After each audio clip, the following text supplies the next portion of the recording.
What's going on, YouTube? Welcome to Fresh Review. Today, in this video, we are reviewing Week 4 of the 2024 NFL season.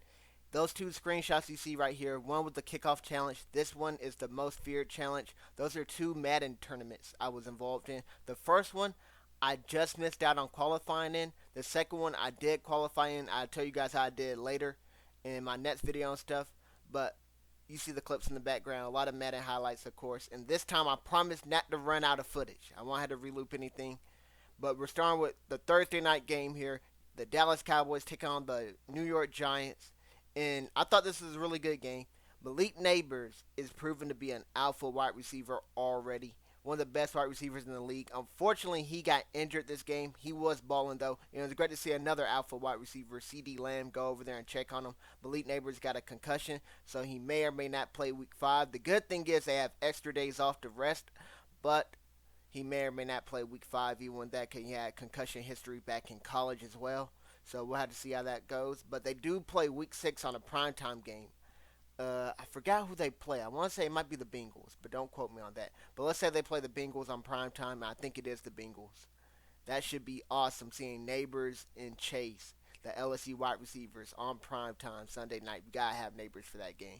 He's very electrifying. Daniel Jones looks like a capable quarterback. The problem with the Giants this game is they settled for too many field goals. So they lost 20-15, settled for too many field goals. If they got some more TDs, perhaps they win this game. Overall, though, not much going on running wise. Neither running back was great. Neither was Rico Dowdle or Devin Singletary. Unfortunately, Micah Parsons also got injured. He had an ankle injury. So we had to see if that's a high ankle sprain or just a regular ankle sprain. See how long he's out for. He's a dynamic player. Perennial Defensive Player of the Year candidate. So Dallas takes the win here. Again, both these teams got extra days off. Dallas will play the Steelers next week on Sunday night in Pittsburgh. So we'll see how Dallas does there. But let's go on to our next game. Again, that game at 82 out of 100. Our next game, potential game of the week. Saints taking on the Falcons. The Falcons take this dub 26-24. The Saints had too many costly mistakes. So the Saints, first off, Rashid Shaheed was phenomenal the first 2 weeks of the season. Didn't do too much in week 3. So in week 4, I expect for him to bounce back. He fares catches a punt inside the 3-yard line, or inside the 5. The rule is that you're at the 10-yard line. You let the ball bounce into the end zone, right? You don't catch it. You try to pretend like you're going to catch it. You let it bounce, and hopefully it goes into the end zone.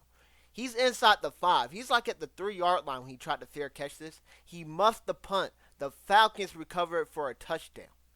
So that's one mistake. They also get a batted pass by Matthew Judon, bats a pass. He deflects it into the sky. Troy Anderson catches it, takes it to the house. That's a defensive pick 6 and a special team pick 6. That is pretty much how the Falcons won this game. The Saints were solid. They also turned the ball over late in the game in the red zone. Got another chance because their defense got to stop. Got another chance. Kamara does punch this one in. They go ahead and take the lead, but the Falcons get in the field goal range, and they walk it off with a Younghoe Koo field goal. That's a tough L. The Falcons, still another one. You're a Falcon fan. I know you have to be sweating bullets every time you guys play. All these Falcon games have been close, one-possession games. It gotta be bad for your heart to be a Falcon fan. You might be better off eating 10 straight chicken sandwiches from Popeyes, the spicy ones. Extra spicy mayo, whatever they put on it. No drink, anything, than being a Falcon fan, bro. That might be better for your heart. But I thought this game was amazing. The performances weren't that great. The plays, I don't think were either, but the late lead changes and stuff like that, it's a divisional rivalry. I thought this game was amazing. Giving it a 94 out of 100. Now we're going on to our next game. Our next game is the LA Rams take on the Chicago Bears. Again, the Rams are without Puka Nacua and Cooper Kupp, but Kyron Williams balled out this game, had a couple touchdowns. One, he flipped into the end zone. There is also DeAndre Swift. I know I bashed this man in the past. Maybe because he's a former Eagle. I've never really been huge on DeAndre Swift. But he balled out this game. I got to give him that. So, a big week for DeAndre Swift. You can see he can follow it up again next week. But big week for DeAndre Swift here. Caleb Williams looks okay yet again, but it is this Bears defense that won them this game. Jaquan Brisker, in particular, was out there balling. Almost had a couple picks, but they called one back saying he stepped out of bounds. But he did finish with one pick, a sack, 12 total tackles, and a QB hit, a pass deflection. Brisker was balling. And I have a Bears fan who's been hyping up this defense. Oh, we got a top 5 defense. You know, a lot of dudes be delusional. You don't pay him any mind. But he was not capping. I can't lie to you. This Bears defense has been elite. If Caleb Williams and this offense can get it together, they could be a formidable force. I don't think they're a Super Bowl contender or anything, but I think they could definitely make a playoff run if Caleb Williams and the offense can get together, because this defense definitely is a problem. Now we're going on to our next game. Our next game is the Minnesota Vikings and the Green Bay Packers, so 2 divisional rivals of the Bears. You want to talk about a defensive problem? That is the Minnesota Vikings. Because they jumped on the Packers early, and it was mainly due to their defense. This is Jordan Love's return game. His head was spinning. He ain't know what to do. He threw a hospital ball to Christian Watson that got him injured. So Watson will be out most likely for next week and the week after. He got an ankle sprain. I believe it's a high ankle sprain. It was a nasty injury he threw in the middle of the field. Then the Packers turned the ball over some more. Tucker Kraft gets stripped. Like, the Vikings jumped up 28-0, and Sam Darnold was dealing. He was throwing the TD that got them up, 28-0, was a handoff to Justin Jefferson 30 yards down the field. Like, I think it was a 20-yard TD pass, but he threw it right on the pylon, right in Jefferson's hand. The defender was draped all over him. It was an unbelievable pass by Sam Darnold. Didn't know he had it in his bag, but he definitely does. Sam Darnold is looking like the truth. Aaron Jones' revenge game here. Aaron Jones is solid. He had 149 total yards, 4 catches, 46 through the air, 93 on the ground. Now, Jordan Love was interesting. So, we expected for this defense to give Love some problem. I don't think Love should have actually played this game. I think the Packers, I said this beforehand, I think they should have just chopped this up as an L. I know it's a divisional matchup, so you don't want to do that. But I'm like, Jordan Love could get sacked a lot this game, you know, stuff like that. He did get sacked some, but he played decent. When you take away the 3 picks, I mean, he almost had 400 total yards, 389 through the air. They almost walked down the Vikings. So the first half was bad. 28-0 going into half is not ideal. But they came back, and they had some turnovers late. They lost 31-29. So while some late turnovers, they were right back in this game. So I thought this was a great game, and I'm giving it 81 out of 100. I think I forgot to rate the Bears and Rams game. So that game, I'm giving a well above average rating of 68 out of 100. Now we're going on to the Steelers and the Colts game, and this game was insane because Anthony Richardson went down early. So when I see a quarterback go down, he comes back in the game. This is your future quarterback, your franchise quarterback, you hope, right?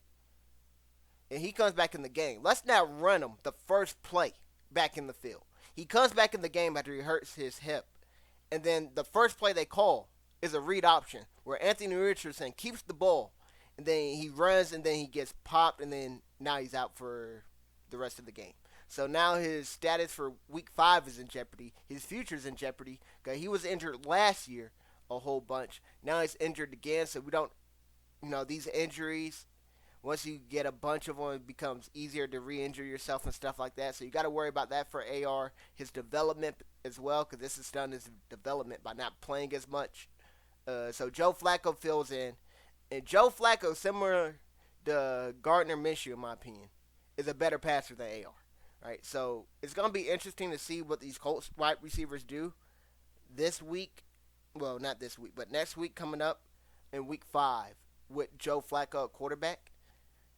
And also in the future if AR misses more time.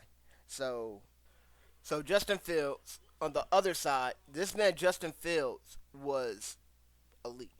Right? Struggled in the first half, didn't do too much. The Steelers were able to get a late field goal to get on the board. They go into halftime down 17-3.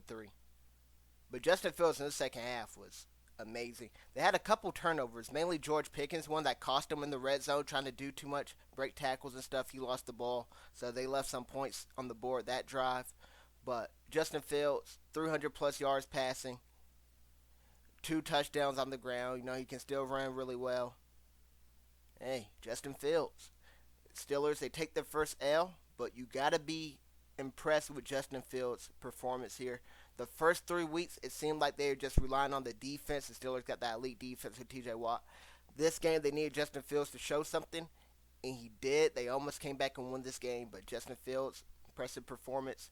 Michael Pittman, Jonathan Taylor. Jonathan Taylor, again, has another good game, but he got hurt, so we'll see what their backup running backs do next week. Taylor misses time, and Michael Pittman has his best game of the season with Flacco throwing the ball. So I thought that was a really good game. I'm going to give it a 79 out of 100. Now we're going on to our Broncos and Jets game, and this game was very interesting because the Broncos played the Jets in a monsoon, really bad weather conditions. Aaron Rodgers threw for 225. This man Bo Nix threw for like 2 yards on 25 attempts. I kid you not. He had the worst, what was it? The lowest pass per attempt or pass per completion since like the 1950s in a win. And then you go look at that dude in the 1950s or 1940s, whatever it was. The dude had like 4 picks and a fumble. That dude probably didn't know how to play quarterback whatsoever.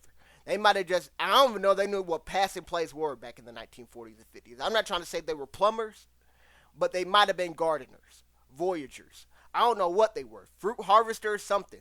But they were not quarterbacks. I can guarantee you that. Bo Nix was not great here, but you kind of would expect that. I mean, it's a rookie against an elite defense in horrible conditions. And, come out, they're like, oh, he got really small hands and stuff like that. You know how they do all the measurements in the hands during the drafting process. But Bo Nix also has some big glutes. But that's a different story.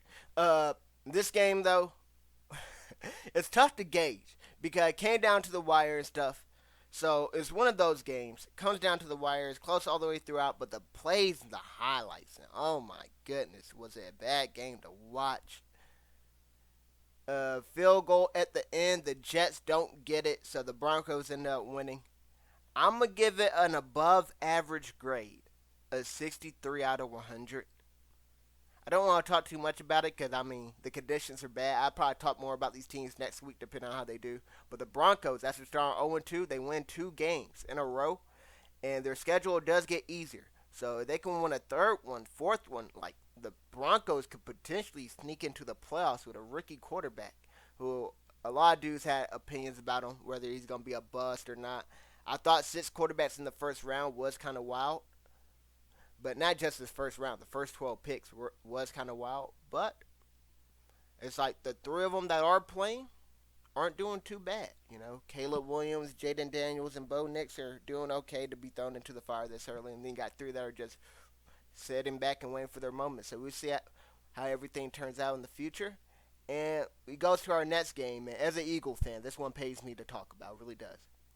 It's the Philadelphia Eagles taking on the Tampa Bay Buccaneers. Now, this should have been a revenge game for the Eagles, right? So, the Buccaneers beat us last year in the wild card. We're going to Tampa Bay again. We're trying to get revenge. Now, we don't have Devontae Smith. He got knocked out last week, concussion. We don't have A.J. Brown. He has a hamstring injury. So, we're going in, hostile environment, with our 2 best wideouts. Let's rely on Saquon Barkley and then throw what hurts when we need to. Maybe get some play action going after they start trying to sell out to start Barkley. No, let's not do any of that. Let's just go out there and get 0 yards, 0 first downs the whole first half. Let's go do that. Now, a lot of people want Nick Sirianni fired. I'm not one of those people because I know it's tough to fire the man when he got you to the playoffs every year and he got you to a Super Bowl just a couple years ago. But, I ain't saying we shouldn't fire him. I'm not calling for his job. I'm not saying we should fire him. But I'm also not saying we shouldn't fire him, right? I'm just saying on the sideline like I don't hear anything. But this was a massacre. Baker Mayfield lit us up. Mike Evans lit us up. Chris Godwin lit us up. Trey Palmer lit us up. Saquon did get loose for a big run. But we cut it down to 2 possessions. I thought we might have had a chance. But I thought wrong. This game was a massacre from start to finish. This was a really bad game. A really bad game. I will not lie to you. I'm giving this one a 24 out of 100. And now we're going on to our next game. And that's the Carolina Panthers being the home team and Cincinnati Bengals 0-3 trying to go get their first win. And this was a revenge game for Andy Dalton, you could call it that. And in this game, it was very interesting because the Panthers had third and goal at the 1. They tried to run the ball with Chuba Hubbard. He didn't get in. They run it again on fourth and goal at the 1. He doesn't get in. That was in the first half. Now, right before the end of the first half, the Bengals found themselves in a similar scenario. There's no timeouts left for the Bengals, and there's like 5 seconds left. And they hit Zach Moss on a swing pass. He falls down, gets back up, scores a touchdown. So when the Panthers got greedy, they didn't score. When the Bengals got greedy, they did score. And that was right before half. And that's pretty much the difference in this game. The final score was 34-24. And that essentially is the difference of this game. Burrow and Chase, that connection is again there. Chase can take any play to the house. He got this ball in the middle of the field, made a couple defenders miss, bounced right off of him, and then it was a foot race down the sideline. That's 50-plus yard TD. Chase, if you don't tackle this man and you let him get in open field, hey, beware. He's going to be a foot race or a foot chase. I don't know what you want to call it, but it's not going to be looking good for you on the defensive side of the ball. Chuba Hubbard is still looking really good. Jonathan Brooks could come back next week, but Hubbard is looking so good. I don't know when they will activate Jonathan Brooks. That's their rookie running back. He's the first running back drafted in the 2024 draft class. I don't know when Hubbard will be drafted. I mean, not Hubbard. Brooks will be activated, but Hubbard and Sanders are filling in really well, and so is Andy Dalton. So Andy Dalton had another solid game. Not nearly as good as last week, but he's peppering Deontay Johnson with targets, so he at least knows who to get the ball to. Bryce Young is hopefully on the sideline learning. I don't know what his confidence will be. I think when the Panthers are eliminated from playoff contention, they will have to go back to Bryce Young. You got to see what he can do and see if he has improved or anything like that. So right now, the Panthers, your offense looks competent. Hopefully your defense can do a little bit better. But that's going on to our next game. Another game of the week contender. The Jacksonville Jaguars take on the Houston Texans. The Jaguars are still winless. They're looking to get their first win of the season. And they're taking on the Texans, who just took an L last week to the Minnesota Vikings. They're looking to bounce back this week. And this was an amazing game, without a doubt. Now I say spectacular. So, Stroud, Lawrence, big plays here. Tank Bigsby was an interesting thing here. He outplayed Travis Etienne, so we had to see what happens with that going forward. Nico Collins is an elite wide receiver. No question about it. No questions asked. But so is Brian Thomas Jr. Brian Thomas Jr. is a baller. This man is getting TD after TD, second TD of the season. But I think he's going to be a red zone threat for these guys. He can do it all. He can win at all 3 levels of the field. Great draft pick there by the Jacksonville Jaguars. Now, when it comes to Stroud and Lawrence has his best game of the season, in my opinion. And we can see he can improve on this. But this game came down to the wire. And Dare Ogunbowale, I know his sister or his cousin, I don't know. Enrique Ogunbowale was a player for Notre Dame. She hit a game winner against UConn in the Final Four, then came back, hit the game winner against Mississippi State. It was one of the best NCAA moments of all time in basketball, men or women. Her brother or cousin, I don't know who this dude Dare is. I know they're related though, but he gets the revenge game-winning touchdown with 20 seconds left. C.J. Stroud hit him for the game-winning TD, and the Texans win 24-20. This game was spectacular. It came down to the wire. Thought the Jags might went into Houston and stole one. I did pick the Texans to win, but I expected this to be a close game, and it definitely was. Disappoint. Divisional matchup. I'm giving this one a 95 out of 100. Spectacular. Now we're going on to the Washington Commanders taking on the Arizona Cardinals. I was curious to see this matchup because this was Jaden Daniels versus Marvin Harrison Jr., right? 2 of the top 4 draft picks in this draft class. Kyler Murray, also a Heisman winner, so a battle of Heisman winning quarterbacks. And this one definitely did disappoint. The Commanders steamrolled these guys 42-14. Jaden Daniels was great again. So was Austin Eckler, Brian Robinson Jr. They're able to do whatever they want to do when it comes to running the ball, because you got to account for Jaden Daniels on the read option. He can keep it and make plays. You also got to account for his arm. He's getting his groove back with Terry McLaurin here. He's starting to connect with Terry McLaurin a lot. Zacchaeus, though, has a big week here. So Zacchaeus also shows up for the Commanders. So this Commanders offense hangs 42 points again. Their punter could retire at halftime and nobody would know. They don't believe in punting. They play Madden football. They do not punt the ball under any scenario. But on Madden, it's because you're going for on fourth down. For the Commanders, it's because they're just scoring touchdowns over and over. All they do is score touchdowns and kick field goals, man. This offense is dangerous. And for the Cardinals, Jane Connors has over 100 yards on the ground. The Cardinals are a team I didn't expect to do anything this year, really. But I expected their offense to do better than this. Kyler is great with his legs. Passing wise, he has kind of been a tad bit disappointing. Maybe if they get Trey McBride back next week, that could help this passing game get rejuvenated. Kyler has been solid targeting Marvin Harrison Jr. the past 2 weeks, as I don't want to bash it too much. But I need Kyler to. I need a 300-yard game from Kyler, where this man's just in the pocket dealing. Haven't gotten to that all season. Hopefully that comes up eventually. But I thought that game was bad as well. I'm giving that game a 29 out of 100. And I think I forgot to give you guys the grade for the Bengals at Panthers. I thought that was a well above average game. I'm giving that one a 69 out of 100 if I didn't get the Bengals-Panthers one. But now we're going on to the Patriots and the 49ers. And the Niners are moving and grooving here. Jordan Mason goes for 123 yards. Jawan Jennings leads the team in receiving yards again. Brandon Ayuk is out here hitting a lick of a lifetime. The man needs to be. Him and Deshaun Watson might have the same agent. I don't know who finessed more, Deshaun Watson or Brandon Ayuk. We're going to get to Deshaun Watson soon. But oh my goodness, Brock Purdy goes for 288 passing yards, and Brandon Ayuk's just out there doing nothing. This man's out here a glorified run blocker right now at this point in his career. Man got paid. I expected for him to start slow, but not this slow, you know. Oh my, I need you to get it together, Brandon Ayuk. Now, this game, the Niners pretty much dominated. It wasn't much to this game. It was an East Coast team traveling out west. Kind of a must-win game for the Niners, who are 1-2 going into this game. So they do win. They take care of business. They win soundly. I got this game being well below average. I'm giving this one a 30 out of 100.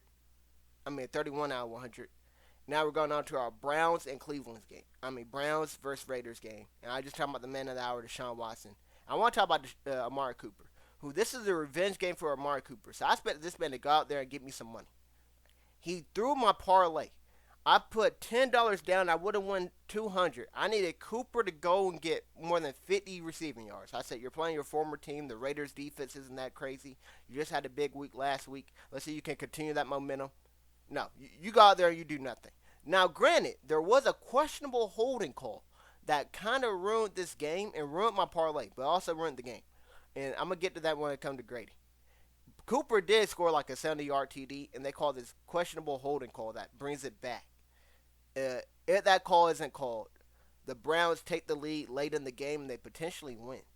But that call was called, and it is what it is. Overall, though, I did think this was a really good game. It could have been great or even better if that referee didn't decide to.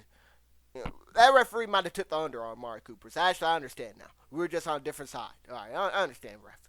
But Deshaun Watson and Gardner Minshew do nothing. Alexander Madison, there's nothing on the run game. This game was just, oh my, there's nothing about it. Deshaun Watson just stays on his back. This man needs massages on the field. The man is always sacked. The Browns have a good O-line. Get the ball out. I don't understand how your average depth of target is so low and you still get sacked so much. It's like you would think you would hold the ball to throw deep bombs over and over. This man, I'm done talking about Deshaun Watson. I'm just going on to the next game. Like I said, though, I did think this game was really good. I'm getting a 78 out of 100, but it could have been better. So Nick Chubb could potentially come back next week. They deactivated him off the PUP list, so we have to see what's going on there. They got like 3 weeks to actually bring him back on. So if Nick Chubb comes back, maybe that could save this offense. But I don't know, man.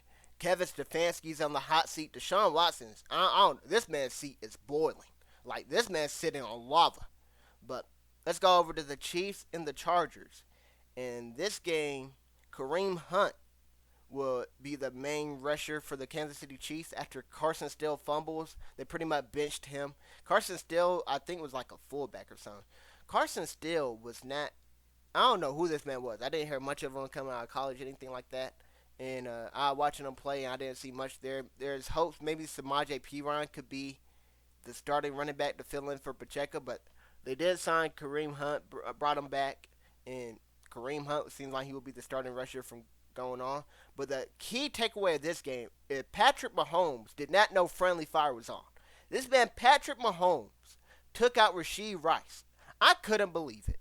Oh my goodness. This man Mahomes got to learn how to tackle. You know, some quarterbacks got to learn how to slide. Some got to learn how to tackle. I would recommend Deshaun Watson learns how to tackle.